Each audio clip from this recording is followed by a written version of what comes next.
नमस्कार। आज हम भारतीय सांख्यिकी पद्धति और अंतर्राष्ट्रीय सांख्यिकी पद्धति में संख्या को देखेंगे कि दोनों में क्या समानता है और क्या डिफरेंट है। आप YouTube पर सुने होंगे 10 million, 1 million subscriber, 100 million subscriber, ये क्या है और इसको हम भारतीय पद्धति में क्या कह सकते हैं। आज हम इसी पर बात करेंगे, इसी को समझेंगे। तो सबसे पहले भारतीय पद्धति में शुरू होता है इकाई से। आप जानते हैं इकाई, फिर दहाई, सैकड़ा, हजार, 10,000, लाख, 10 लाख,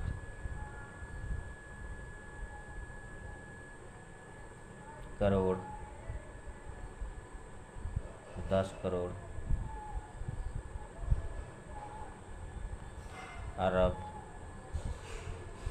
10 अरब, खरब,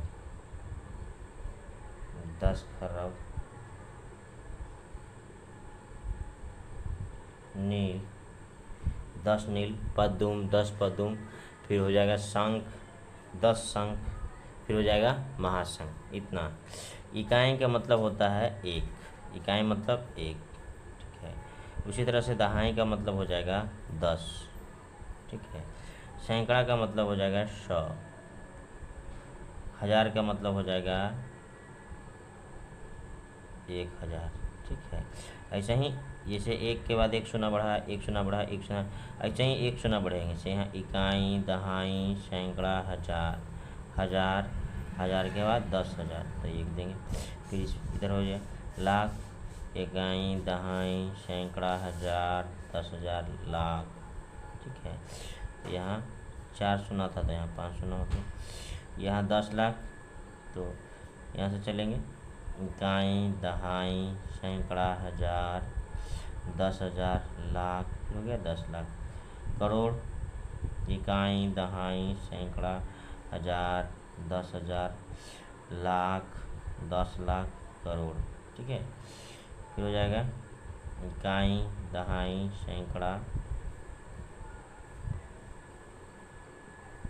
सैकड़ा के बाद आपका हो जाएगा हजार, 10,000, लाख, 10 लाख, करोड़, 10 करोड़। यहाँ हो जाएगा आपका इकाई, दहाई, सैकड़ा, हजार, 10,000, लाख, 10 लाख, करोड़, 10 करोड़ के बाद अरब। ये हो जाएगा इकाई, दहाई, सैकड़ा, हजार, 10,000, लाख, 10 लाख, करोड़, 10 करोड़, अरब, 10 अरब। इकाई, दहाई, सैकड़ा, हजार, 10,000, लाख, 10 लाख, करोड़, 10 करोड़, अरब, 10 अरब, खरब। यहाँ हो जाएगा इकाई, दहाई, सैकड़ा, हजार, 10,000, लाख, 10 लाख, करोड़, 10 करोड़, अरब, 10 अरब, खरब। ये हो गया 10 करोड़। यहाँ आपको ध्यान देना है कि दो, यहाँ फर्स्ट में क्या चल रहा है, 3 अंक चल रहा है, ठीक है, 3, ठीक है। इसके बाद आप देखिए ये भी हजार है, ये भी हजार है, दोनों हजार है। यहाँ भी देखिए आप, ये भी लाख है, ये भी लाख है। यहाँ भी ये भी करोड़ है, ये भी करोड़ है। अरब, ये भी अरब है, ये भी अरब है। खरब, ये अरब, खरब, ये भी खरब। मतलब पहले 3 अंक, ठीक है, उसके बाद 2-2 अंक चल रहा है। तो इधर से जाएंगे तो अगर हमको कॉमा देना है, कॉमा का प्रयोग करेंगे बांटने के लिए, तो ये पहला 3 अंक के बाद कॉमा होगा, उसके बाद आपको 2 अंक के बाद कॉमा होगा, ठीक है। इधर से 1 2 3 अंक के बाद कॉमा होगा, फिर 2 2 अंक के बाद कॉमा होगा, 1 2 3 अंक के बाद कॉमा होगा, फिर 2 2 अंक के बाद कॉमा होगा, 3 अंक के बाद, फिर 2 अंक के बाद, फिर 2 अंक के बाद, फिर 3 अंक के बाद, फिर 2 अंक के बाद, 2 अंक के बाद, फिर 2 अंक के बाद, 3 अंक के बाद, 2 अंक के बाद, 2 अंक के बाद, 2 अंक के बाद, 3 अंक के बाद, फिर 2 अंक के बाद। इसमें पहला 3 अंक, फिर 2 2 अंक के बाद कॉमा का प्रयोग करेंगे। कॉमा का प्रयोग क्यों करेंगे, आइए भी समझते हैं क्यों करेंगे कॉमा का प्रयोग। तो कॉमा का प्रयोग इसलिए करेंगे कि ताकि हमको डिवाइड हो सके। जैसे देखिए ये तीनों इकाई दहाई सैकड़ा हो गया, ये हज़ार है, ये लाख है, 1 लाख के बाद 1 करोड़ है, 1 करोड़ के बाद ये अरब है दोनों, और ये 10 अरब। ठीक है, इसलिए हम कॉमा का प्रयोग करेंगे। अब आइए समझते हैं अंतर्राष्ट्रीय पद्धति। अंतर्राष्ट्रीय पद्धति में भी होता है इकाई दहाई सैकड़ा, उसके बाद होता है हज़ार, सैकड़ा के बाद हज़ार, यहाँ होता है 10,000। यहाँ से आपको डिफरेंट मिलेगा, 200,000 तक सेम होता है, यहाँ होता है 100,000, 100,000। ठीक है, ये होता है मिलियन, मिलियन, फिर होता है 10 मिलियन,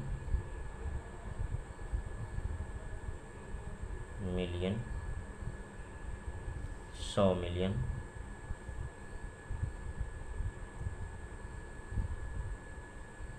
फिर होता है बिलियन, फिर 10 बिलियन, 10 बिलियन,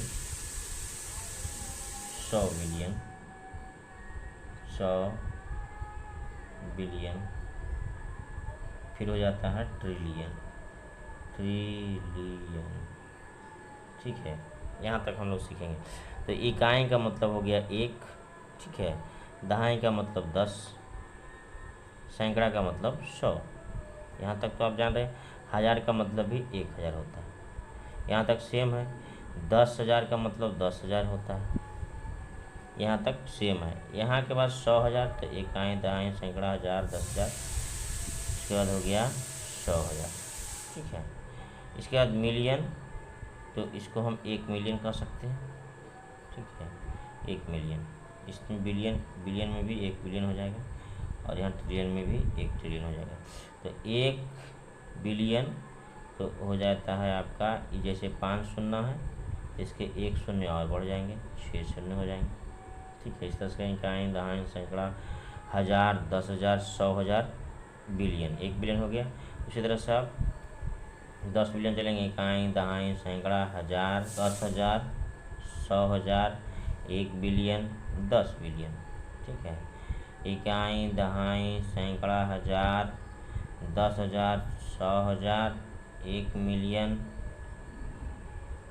के बाद हो गया 10 मिलियन 100 मिलियन। ठीक है, यहाँ हमारा बिलियन था, इकाई दहाई सैकड़ा हो गया, हज़ार 10,000 100,000 मिलियन 10 मिलियन 100 मिलियन 1 बिलियन हो गया। ठीक है, उसी तरह से ये हो गया 1 2 3 4 5 6 7 8 9 10 को शून्य, यहाँ 9 शून्य, तो 1 शून्य बढ़ जाएगा, 1 शून्य क्या हो जाएगा, बढ़ जाएगा, तो ये हमारा 10 शून्य हो जाएगा। देख 10 बिलियन में। ठीक है, इसमें 11 हो जाएगा, 3 4 5 6 7 8 9 10 11। ठीक है, इसमें हमारा 12 हो जाएगा, 1 2 3 4 5 6 7 8 9 10 11 12। ठीक है, इस तरह से आप देखिए, इकाई दहाई सैकड़ा हज़ार 10,000, 10,000 के बाद 100,000 मिलियन 10 मिलियन 100 मिलियन। ठीक है, बिलियन 10 बिलियन 100 बिलियन, उसके बाद 1 ट्रिलियन। इसमें हम देख रहे हैं कि इकाई दहाई सैकड़ा, आप यहाँ ध्यान से देखेंगे तो तीनों एक ही हैं। यहाँ आप देखिए 1000 ये भी है, 1000 ये भी है, 1000 ये भी, 3,000 है। ठीक है, 3 मिला हमको। यहाँ देखिए ये भी मिलियन है, ये भी मिलियन है, ये भी मिलियन, 3 मिल रहा है। ठीक है, यहाँ आप देखिए बिलियन, ये भी बिलियन है, ये भी बिलियन है, ये भी बिलियन है, तो ये तीनों बिलियन है। तो यहाँ हम क्या करेंगे, अगर हमको कॉमा का प्रयोग करना है, अलग अलग करना है, इसको डिवाइड करना है। ठीक है, तो सबसे पहले इकाई की तरफ से 3 अंक के बाद कॉमा लगेगा, जहाँ 1 2 3 अंक के बाद कॉमा लगेगा, 3 अंक के बाद कॉमा लगेगा, 3 अंक के बाद लगेगा। ठीक है, फिर 3 अंक के बाद, फिर 3 अंक के बाद कॉमा लगेगा, इधर से 3 अंक, फिर हमेशा 3 अंक के बाद ही कॉमा लगेगा। ठीक है, 3 अंक के बाद लगेगा, 3 अंक के बाद कॉमा लगेगा। इस कॉमा को लगाने से फ़ायदा क्या है कि हम आसानी से देख पाते हैं कि हमारा जो लिखा हुआ सही है या गलत है। इसका प्रयोग हम अंक से शब्द में लिखने के लिए भी करते हैं, ठीक है, अंक से शब्द में लिखने के लिए करते हैं। अगर आप लोग को कुछ किसी प्रकार का दिक्कत है अंक से शब्द में लिखने के लिए, कुछ तकलीफ हो रही है, कोई पार्ट समझ में नहीं आ रहा तो आप कमेंट करेंगे तो हम इसको बताएंगे। अब दोनों में हम संबंध देख लेते हैं, जिसको आप बेसब्री से इंतजार कर रहे थे। आप देखिए इकाई दाएं सैकड़ा तक सेम है, 1000 तक सेम मिलेगा आपको, 10,000 तक सेम मिलेगा, ठीक है। यहाँ के बाद जैसे ही होता है ये 100 लाख, हम जानते हैं 100 लाख बराबर 100,000 बराबर क्या होता है, 1 लाख होता है। अब यहाँ मिलियन की बात आती है, मिलियन, आपको 1 मिलियन में हमारा इंडिया का 10 लाख होता है, 1 मिलियन में 10 लाख। अब 10 मिलियन में 1 करोड़, मिलियन में 10 करोड़ हो जा रहा है, ठीक है। जिसका 1 बिलियन है, 1 बिलियन अगर है सब्सक्राइबर, तो इंडिया का उसको हम कन्वर्ट करेंगे तो 1 अरब के बराबर होगा। कितना अरब, 1 अरब, ठीक है। उसी तरह से 10 बिलियन है तो क्या 10 अरब हो जाएगा, और 100 बिलियन है तो 1 खरब हो जाएगा। और अगर ट्रिलियन की बात करें हम, ट्रिलियन की, 1 ट्रिलियन हमारा इंडिया का 10 खरब के बराबर होता है, 10 खरब। जो मोदी जी 5 ट्रिलियन अर्थव्यवस्था की बात करते हैं, 5 ट्रिलियन जो हमारा भारत का अर्थव्यवस्था बनने जा रहा है, तो 5 ट्रिलियन का मतलब 1 ट्रिलियन में 10 खरब, तो 5 ट्रिलियन में 50 खरब, 50 खरब हमारा हो जाएगा, ठीक है, 50 खरब। तो आप जान गए 1 मिलियन में कितना हो गया, 10 लाख, 1 मिलियन में 10 लाख, 1 बिलियन में 1 अरब, 1 बिलियन में क्या हो गया, 1 अरब, और 1 ट्रिलियन में 10 अरब, 1 ट्रिलियन में 10 अरब। आपको कोई भी पार्ट या कोई भी शब्द इसमें समझ में नहीं आया हो तो आप कमेंट करके पूछ सकते हैं। आज की वीडियो में बस इतना ही। तो आज हमने क्या क्या सीखा, संख्या पद्धति, भारतीय संख्या पद्धति और अंतर्राष्ट्रीय संख्या पद्धति। फिर दोनों में हमने संबंध देखा कि भारतीय पद्धति में क्या है और उसी को अंतर्राष्ट्रीय पद्धति में क्या कहते हैं। ये अंतर्राष्ट्रीय पद्धति है, आप भारत से बाहर जाओगे तो आपको यही चलेगा। आप यूट्यूब पर भी देखते हो 1000 में ही चलता है, 100,000 के बाद मिलियन हो जाता है, ठीक है। 100,000 होता है तो 1 लाख होता है, 100,000 होता है तो 1 लाख होता है, और 10 लाख जब हो जाता है तो हमारा 1 मिलियन सब्सक्राइबर कंप्लीट हो जाता है।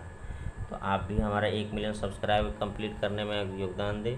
आपको वीडियो अच्छा लगा तो दोस्तों को शेयर करें। बहुत बहुत धन्यवाद।